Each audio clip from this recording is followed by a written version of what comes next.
சென்னை காவல் ஆணையர் அருள் பொறுப்பு டிஜிபி வெங்கட்ராமனை சந்தித்து பேசினார். நேற்று பொறுப்பேற்ற நிகழ்வின் போது பங்கேற்காத நிலையில் இன்று காவல் உயர் அதிகாரிகளுடன் சென்று சந்தித்து பேசியுள்ளார். இது குறித்தான விவரங்களுடன் செய்தியாளர் சரவணகுமார் இணைப்பில் இருக்கிறார். வணக்கம் சரவணகுமார், விவரங்களை பதிவு செய்யுங்க. தமிழக சட்டம் ஒழுங்கு பொறுப்பு டிஜிபியாக வெங்கட்ராமன் நியமிக்கப்பட்டு நேற்று மாலை அவர் பொறுப்பேற்றுக் கொண்டார். இந்த பொறுப்பேற்பு நிகழ்வுல டிஜிபி பட்டியலில் இருக்கக்கூடிய பல அதிகாரிகள் பங்கேற்காமல் இருந்தார்கள். அதே போல சென்னை காவல் ஆணையர் அருணும் நேற்றைய தினம் அந்த பொறுப்பேற்பு நிகழ்வின் போது அவர் வரவில்லை. இந்த நிலையில் சென்னை காவல் ஆணையர் மற்றும் கூடுதல் ஆணையர்கள், இணை ஆணையர் உட்பட சென்னை காவல்துறை இருக்கக்கூடிய அதிகாரிகளுடன் அவர் சென்னை காவல் ஆணையர் அருண் சென்று பொறுப்பு டிஜிபி வெங்கட்ராமனை சந்தித்திருக்கிறார்.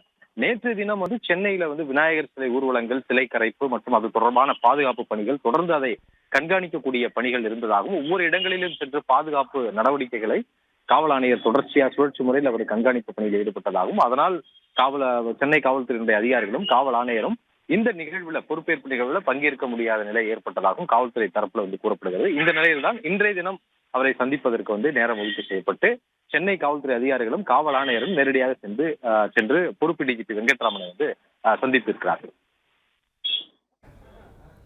சரவணகுமார், விவரங்களுக்கு நன்றி. பிளே ஸ்டோர் மற்றும் ஆப் ஸ்டோரில் இருந்து பாலிமர் செயலியை QR கோடு மூலம் பதிவிறக்கம் செய்யுங்கள்.